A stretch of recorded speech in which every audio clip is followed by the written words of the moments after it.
Ushbu Tracker va Malibu rusumli avtomashina haydovchilari davlat raqam belgilarini yechib olib harakatlangan. Go'yoki ularni topa olishmaydi deb o'ylashgan. Afsuski, ularning qilmishlari bir zumda fosh bo'ldi. Buxoro viloyati yo'l harakati xavfsizligi boshqarmasi xodimlari tomonidan ushbu avtomashinalar haydovchilari aniqlanib, ularga nisbatan tegishli chora ko'rildi. Ijtimoiy tarmoqlarda keng jamoatchilik tomonidan yuborilgan video zudlik bilan o'rganildi va Tracker va Malibu rusumli transport vositalari aeroport yo'lida davlat raqam belgisiz post olayotgan jarayonda ushlandi va har ikkala transport vositasi ko'rib turganingizdek jarima maydonchasiga joylashtirildi.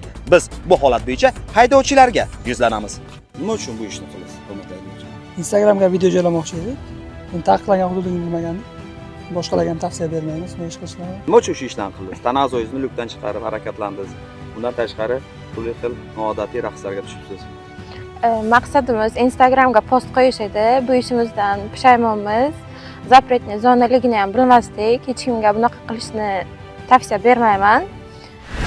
Farg'ona viloyatining O'zbekiston tumani harakat vaqtida xavfli holatlarni sodir etib, o'z qoidabuzarligini ijtimoiy tarmoqqa joylagan qoidabuzarlar ko'p o'tmay tuman yo'l harakati xavfsizligi bo'limi xodimlari tomonidan topilib, avval ular bilan profilaktik suhbat olib borildi. Iyul oyida xabarlarim bor. O'zbekiston tumanida mudhish hodisa yuz bergan. Ikkita oila qurmoqchi bo'lgan haydovchi va ichida yo'lovchi Mashta Zaksda to'y marosimida harakatlanib kortejda yo'l transport hodisasi yuz bergan. Natijada ikkita yosh voqea joyida vafot etgan. Haydovchilarga qilgan qilmishlaridan o'zlariga to'g'ri xulosa chiqarmasalar, bir kun kelib sodir etayotgan qoidabuzarliklari ayanchli yakun topishi tushuntirildi.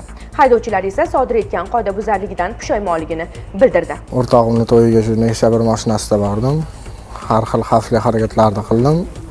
Bunga qonuniy chora ko'rishdi. Bu holat boshqa takrorlanmaydi. Pushaymonman qilgan ishimdan. O'rtog'im to'yda zagsga chiqib, qoidabuzarlik qildim. Menga qonuniy chora ko'rishdi.